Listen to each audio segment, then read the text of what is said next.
What's up guys, this is Alek the Lost Knight, and welcome to Elden Ring. For my first playthrough, I played on stream.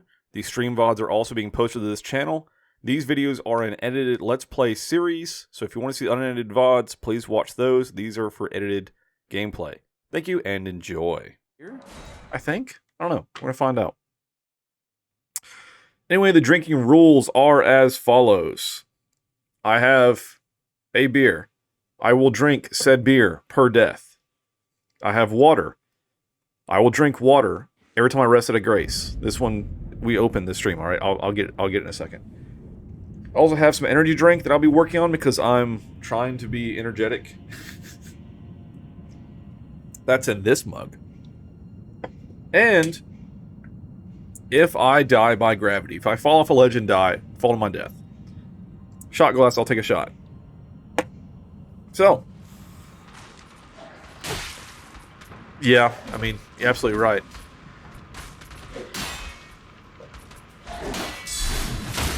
Well, it's even like we were talking about your stream, like the whole alien thing. It's so interesting to think about things perceived differently, right? Like, I read through Douglas Adams' Hitchhiker's Guide to the Galaxy book series. I listened to it on audiobook. And the final version of the guide was one that had a time axis. So not only did it perceive like our three dimensions as per normal, but it also perceived a time dimension. So it could see a axis of every point in time. So it could actively see what would happen next or what happened previously. It's interesting to think about what you can perceive if you're not limited by the human senses, right? You know, our basic human senses, like, but what if, you know, like, what if they perceive time? What if they perceive color as something, right? Yeah, exactly. More dimensions. You know, like, there's a lot of things that even other animals on our planet perceive differently than us. You know, they may see different colors. They may perceive different frequencies of sound. You know, and stuff like that. That how can we even mantis shrimp? Yeah. Like how can we even begin to classify or we as humans, you know, being what we consider the dominant force on the planet, essentially, we personify everything. We put everything in terms of humans, of humanity. It's so hard for us to think outside of the constraints that we've built for ourselves.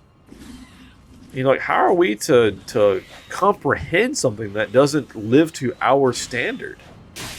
You know, all we know is what we can touch, what we can taste, what we can see. What if something doesn't operate in those same parameters? Some of the most interesting movies I've ever seen are ones that have this phenomena of, like, you can't comprehend this outer planar being or what have you. Like, movie, what was it? Annihilation.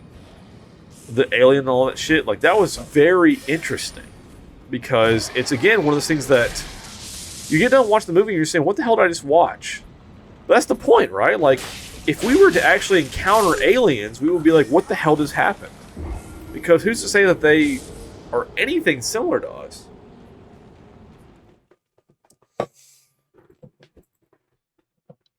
It's interesting to... I read a little bit of H.P. Lovecraft, not a lot, but a little bit. And just the amount of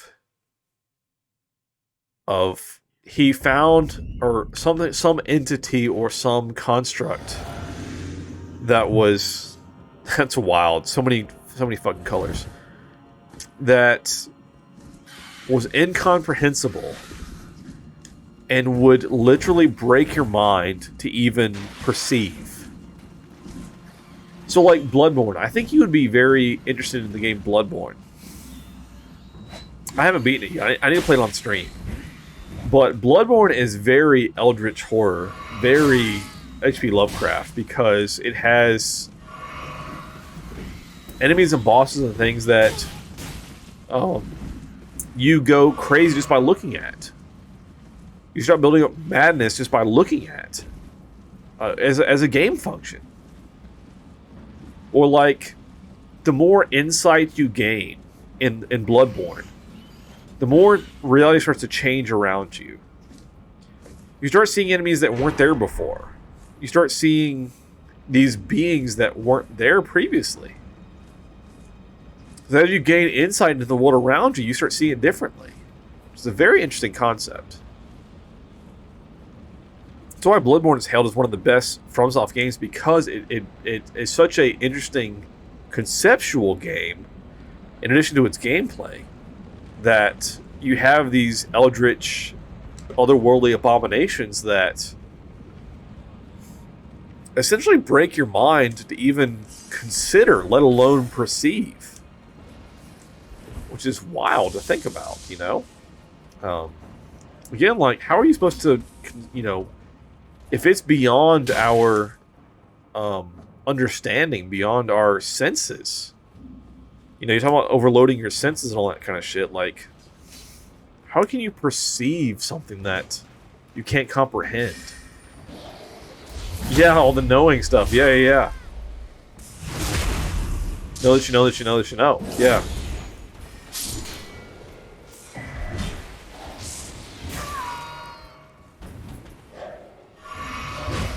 That's why I gave to one of my superlatives. I said about college. So I didn't know how much I didn't know until I didn't know, right? It's like you don't understand how much you don't know about the world around you until you realize how much you don't know.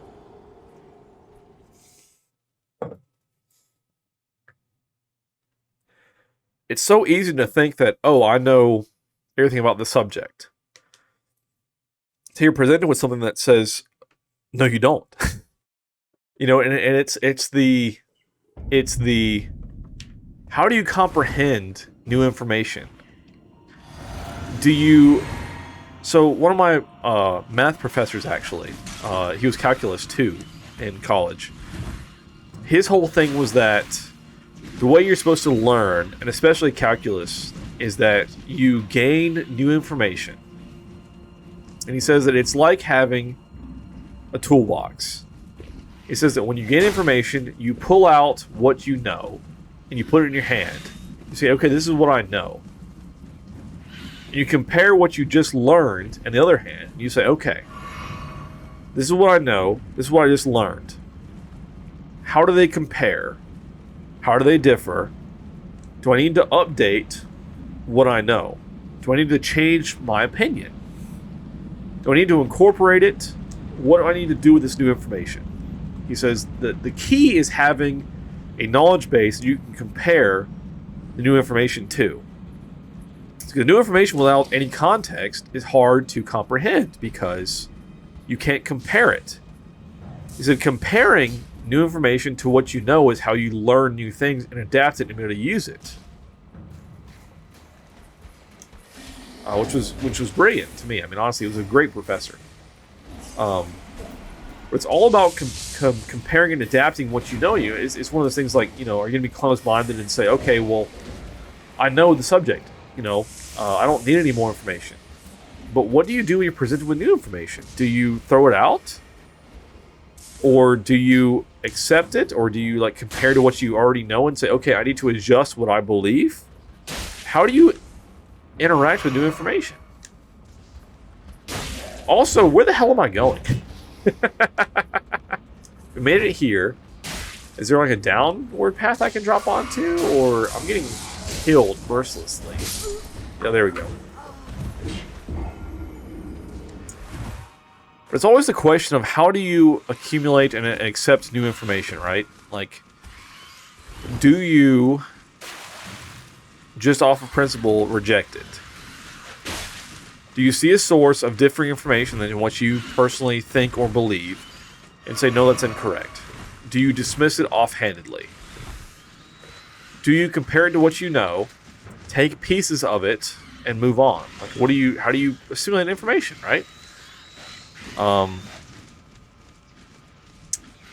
There's different ways of learning, of accumulating new information, and what do you do with it? Because so many of us in life cling to okay, this is what I believe, this is what I know, and that's it. That's the rock you're gonna fucking die on, right? Like that's the info you're gonna die. You know, it's what you know, it's what you're gonna believe. That's it.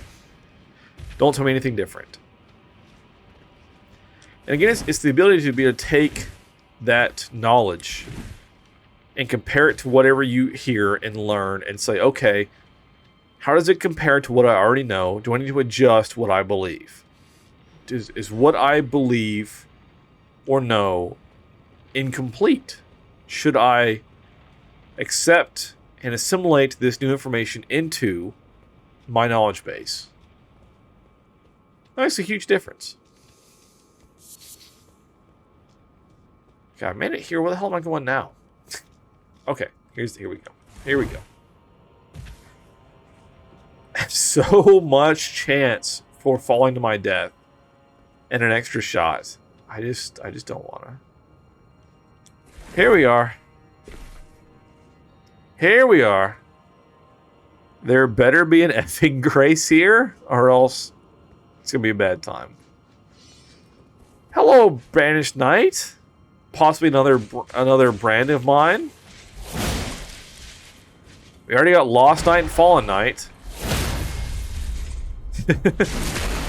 So even like Lost Knights, right? Like Lost Knights is totally a play on words, because Lost Knights is not only my call sign is Knight in Airsoft and things. Like Knight's always like my moniker. Like, hey, I used to be the Alek the Knight of Fubar Gaming. And that was my call sign before of what one I was. And so Lost Knights is okay, I somewhat lost my way after the whole rebranding incident. It's Lost Nights of Sleep in gaming and things, and etc. So Fallen Knight is a channel of all my old content pre-HR banishment or whatever. So it's the uncensored content pre-censorship, which is why it's Fallen content.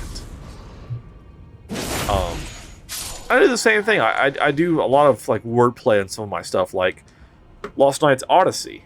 Odyssey is me playing through Dark Souls all the way up to New Game Plus 7.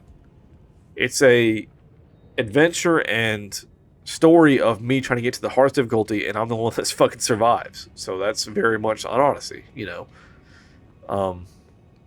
Elevator? And like the Fallen Order of Lost Knights, it's the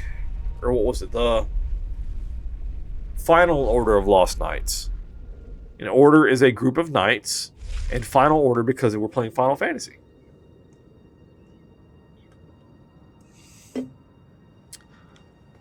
Hour in the Darkness.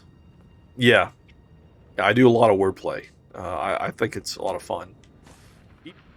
Anyway, this is some of my scripts that I write for OID. What I do is I write it, I handwrite it first, then I type it in like convoluted words, and then I record it audio-wise, and as I say it, I may make adjustments as well to make sure that it's all like it needs to be. But I actually handwrite it all first, and then I type it to make it flow with more of like a poetic type verse, because it is heavily adapted and influenced by Dante's Inferno. I've read through Dante's Inferno and Dante's Purgatory. I'm somewhere in the middle of Dante's Paradise, but it is heavily influenced by the writing and feel of that writing.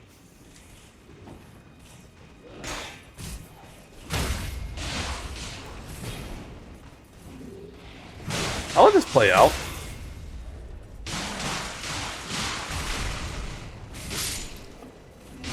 But I love the rhyming meter of Dante. I love to incorporate it into my writing as well. And if you watch the OID stuff, it's a lot of like purgatory and somewhat of like this Dantean feel, you know, of how everything kind of works in the world. Dante is one of those. It's a fan fiction where he's self-inserted himself, and it's fucking wild, but I love it. I love Dante's the Divine Comedy. It's so good. Yeah, it's definitely there. I'm glad you saw it because it is so there. It's interesting because I'm trying to make a different feel per series as well. So like Chapter 1, which is Mordecai in Dark Souls 1, is very much a light paladin trying to stamp out darkness. See you later, dude. See you later, dude.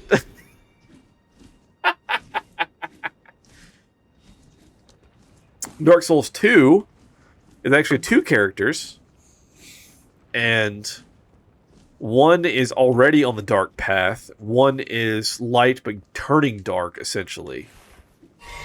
And the one on the dark path kind of redeems himself towards the end there as well. So it's a very much a view of light and dark. And then Chapter 3, that I haven't even started yet, is a gray knight. So it's all about balance. He'll use light or dark because the only thing that matters is the balance between them. And I'm interested to see what I make of this game, because this game is very different, shall I say? All of this crazy grafting and all this random bullshit, I don't know how to incorporate that into a storyline, per se. I'm trying to decide what I want to do. I don't know. It's like I've played Dark Souls 1 through 3 to get footage for OID, All Into the Darkness. I've started Bloodborne a little bit. I want to do a Plague Doctor for that. That's about killing the disease of the world. I have not touched Sekiro. Sekiro doesn't have a character creator, so it's hard to do a custom character for it. I don't know what story to do with this game is huge. I'm thinking of doing multiple stories, like multiple characters, right? Of like in like the same world. So like one small piece is so and so the whatever, you know, and then like one area is so and so the like whatever. Like make it a different. I'm listening to a I'm listening to a D&D podcast. And they were talking about ideas for a future campaign, and they said that a Game of Thrones inspired campaign, but like one chapter, like one set of episodes is like such and such house. And then the next episodes are such and such house. And then after you establish all of the characters, story events happen that kill off characters, and you end up with a core group of like 4 or 5 left that are between the different houses. And that's who you end up doing the final boss with, is like the final character, whoever survives, essentially. And that'd be interesting. It'd be interesting to pull off and do multiple stories in a thing. But so this game is just very, very open. There's so much to this game. There's a lot of repeated bosses though, which might be good for like, you know, story of like, okay, we're trying to eliminate all of the blank or whatever, right? What do you mean by character slots, per se?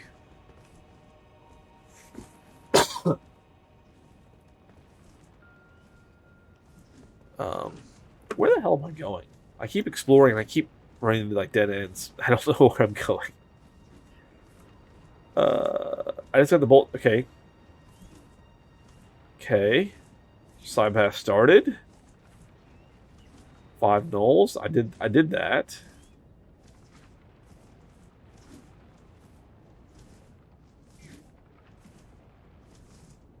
Okay.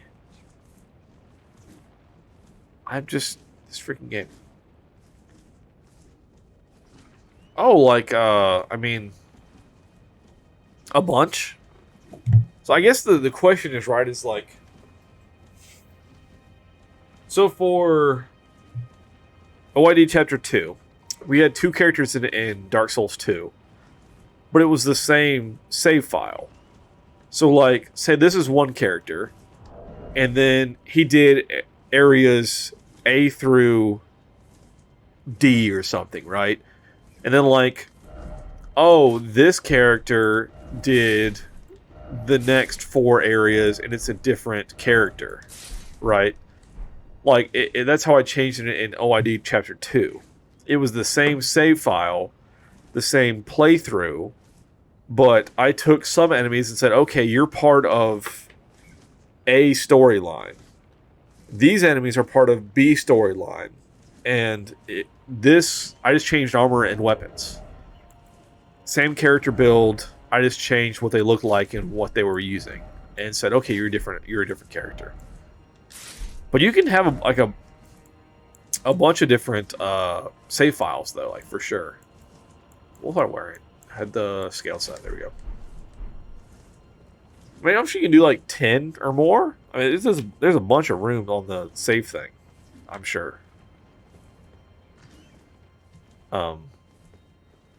That's how I did that before. Like, I'm questioning of if I go into New Game Plus, like if I say, okay, where's the set? The Black Knife set. Okay, maybe the Black Knife set.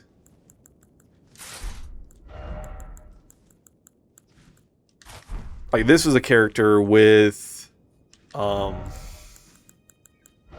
like, what weapon? The Black Knife and the whatever, like, maybe no shield or something, right? Like, okay, this is a character, you know, like, story, something, something, something, whatever. Like, they do, like, 10 bosses, and that's their quest line. And I say, okay, and the next character is, you know, like this set or something, right? Like, you can always change up the armor and shit and make it different. That's what I like about Dark Souls, is that there's so many options, so many different looks that, like, you just change it, and it feels different.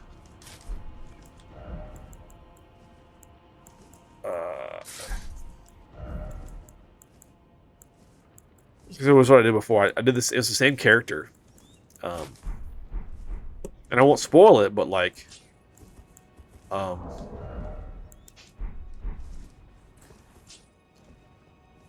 was the same character in more ways than one. It actually is I need to record season. Oh, was it like season 5 or some shit? It's whatever the next. It's the end of the chapter 2 storyline. I need to write it out. I have on a piece of paper a roadmap of what areas it involves and what the storyline goes. Because kind of the first thing I do is I say, okay, I list every area in the game. So I'm like, okay, mountaintops, Liurnia, Limgrave, Crumbling Farum Azula. Like, I list all the areas. And I say, okay, these are the areas. Like fucking Caelid over here. Caelid looks completely different than any other area. It's got a red damn sky. You can do it a whole chapter of a character in just Caelid in this game. And it would look completely different from all the rest of them. It would be its own storyline just in that area. Because it looks fully different. But I had a map of every area in Dark Souls 2, and I said, okay, this character is going to complete these areas. This character will complete these areas. Because it makes sense for their character. And that's how I divided that up.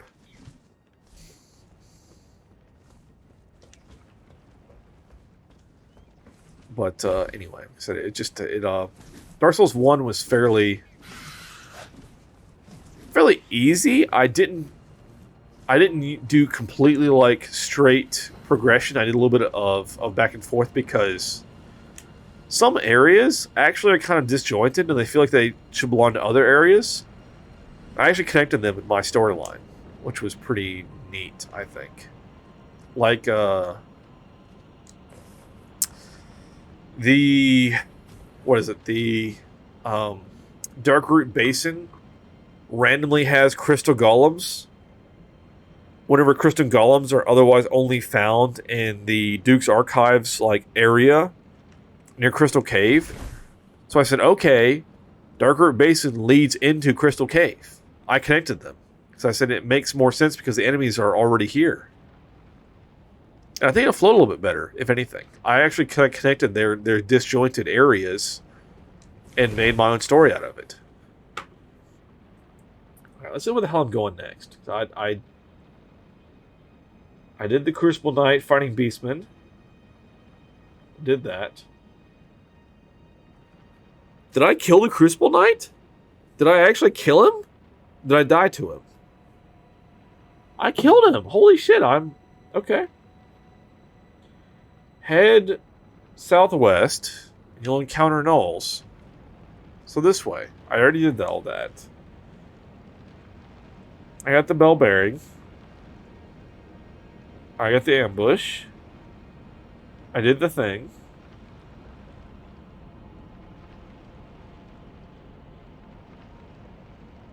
Through the stairs, looking to the right of the chapel's altar. Oh, I missed some stairs. Shit. Okay. Well, shit.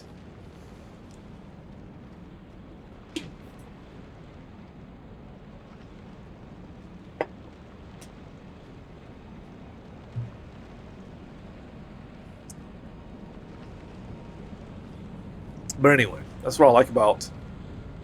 What is nice about these games is that they're so open and so vague that you can kind of hijack them for your own storyline. Easy enough. Other games are so scripted as far as their missions and cutscenes and everything else, that it's hard to repurpose them for a fanfic type application. Because, it's just very linear. But these games, the story is told through, item descriptions, right? It's very easy to say, okay, well, what if it's this instead?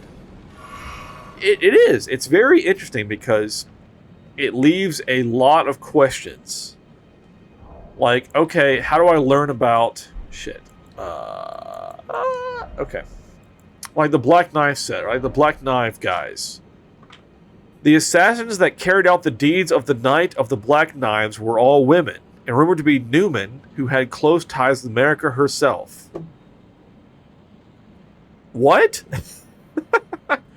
They tell the story through item descriptions and random shit you find in the world you would never know otherwise. What's up, Tomiko? What are you doing? And it's super interesting because it drives you to want to know more, because the more you find, the more you're like, what the hell's happening right now? So the Black Knives are the only ones that killed a god in this game. They killed the Prince of Death. And it was these Black Knife assassins, and they used invisibility. And if you look at the torch, the Sentry Torch, it allows you to see assassins, and it's furnished on behalf of the Erdtree and the Grace-given Lords, such that a Knight of Black Knives will never come again. They made these torches to see stealth enemies because this Knight of Black Knives assassinated a god. They said never again, and they freaking made these weapons that could see hidden enemies. It's wild. But you don't know this shit unless you read stuff, because nothing in the world tells you this stuff. It's crazy. It's crazy. There are 6 endings to this game. There are 6 endings. There's the Lottie-Dottie, I beat the game, I sat on the throne, I'm the Elden Lord. Okay, good for you, dude. That's one ending. There are 5 other endings. Yeah. 6. No joke. No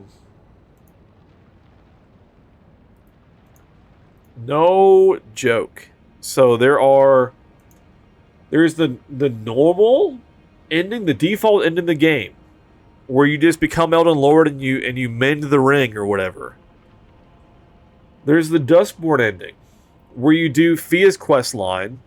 She's the Death Maiden, and she reinstates. So, like right now, the Elden Ring is smashed. Tarnished are undying. You can't die. There's no death right now in the world. Elden, the normal one, you just repair and you begin the age of a lord.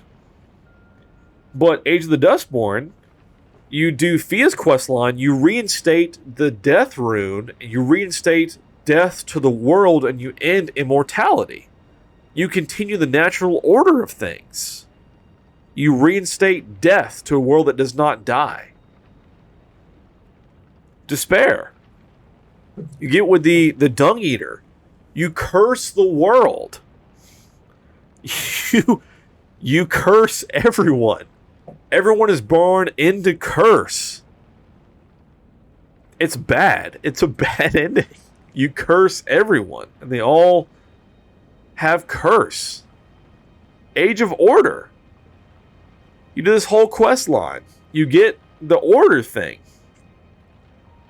Everything is perfected. There's no death. There's no anything. It's just perfect. It's just the greater will of the fingers. Frenzied Flame is what I'm locked into. It's you become a lord of chaos and you burn that shit to the ground. You burn that shit to the ground. Which is wild. That's what I'm locked in. I'm locked into that one. You do this whole event and it locks you into it unless you do like this whole other event to unlock you. But you're locked into burning the shit to the ground. I think it's like the end of all things. Like you just burn it all. Age of the Stars is Ronnie's quest line.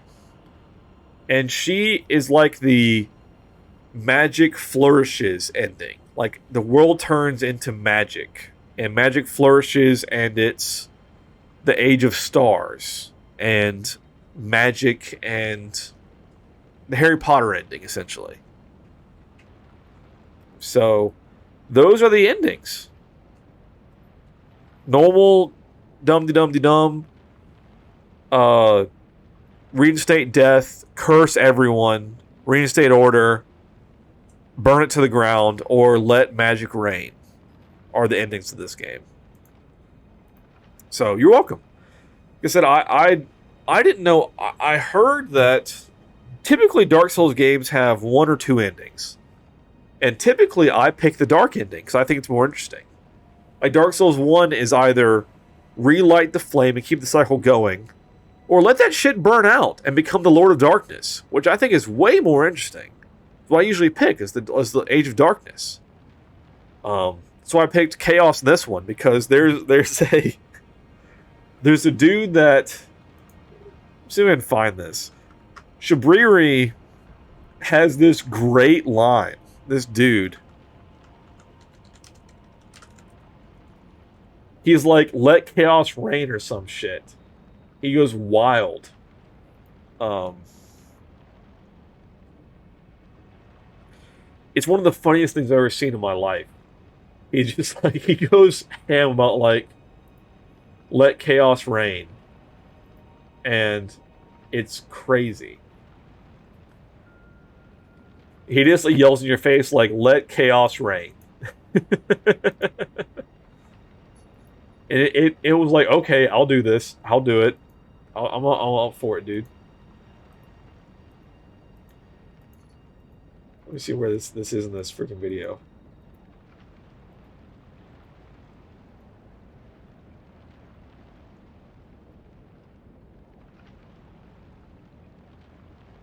Yeah, so let me see if... I don't know if this will play on stream or not, but I'm going to play it on here. But it's like... May chaos take the world. And he yells it. May chaos take the world. It's so good. And I was like, okay, I have to be the Chaos Lord. I have to do it. I have to do it. This dude's over here screaming, "Make chaos take the world," and I'm like, "Ooh, I'm sold. I'm sold. That sounds awful. I love it. I'm all about it. Let's do it." It's just so much more interesting.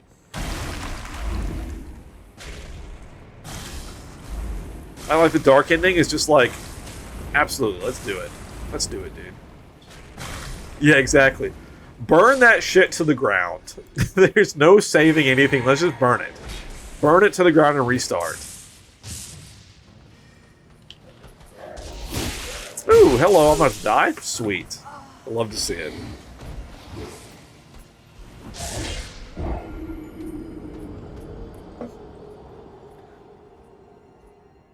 But it's super interesting because the dude that yells, "May chaos take the world," his name is Shabriri.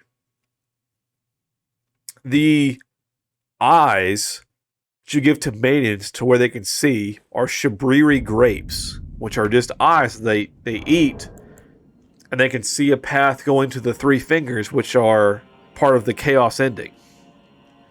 I also have incantations. Chaos frenzy incantations. One is called Howl of Shabriri, which you literally just shriek and it builds up madness in nearby enemies. But it's from that guy, Shabriri. And Shabriri is like, okay. Shabriri is the demon of blindness in Jewish lore. His name in Hebrew translates to mean dazzling glare, or more literally, breaker of the eyesight. So, like, they're and if you, like, that's why all of the followers of Chaos, their eyes, like, burn out and all this shit. It's wild how much they get. These games are crazy with their lore and shit, and I love it. It's so wild how deep they go. Because like I try to make jokes about, you know, like, oh, like, yeah, I'm gonna in my run, I'm gonna name the main enemy Azrael because it's actually the chief demon of hell, or, you know, some shit like that. It's like it's the Hebrew archangel, or, you know, some shit. These games do that. They absolutely do that. They're like, oh, we're just gonna name this thing that actually means this. They do that all the time in these games, and it's wild, and I love it. It's so much more like secondary meanings if you actually look into it, and it's crazy. Yeah, because like the frenzied, I don't want to get killed doing this, maybe. Like the Flame of Frenzy, this one. No, I think it's this one. Immense concentrated blast of yellow frenzy from eyes. You shoot it out of your eye sockets. Frenzied enemies have like yellow burning eyes. And Shabriri, who is all about chaos and frenzy, is the Hebrew demon of blindness. It's just so interesting how they connect all this random shit, and I love it. I love it. Oh, shit. Oh. Alright, Ray. Thanks for hanging out. Thanks for all these deep talks. I don't have to take a shot because that was gravity.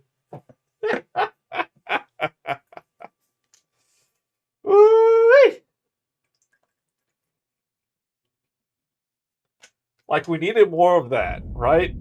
Hydrate. Thank you, Ray. I sure will. I sure will.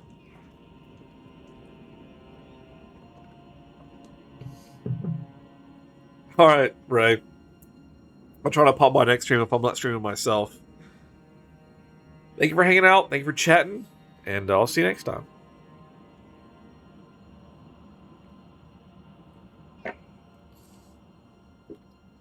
Whew. Hey, thanks so much for watching the video. I hope you enjoyed it. If you did, please leave a like. Comment down below what your favorite part was. And of course, if you want to see more, please subscribe.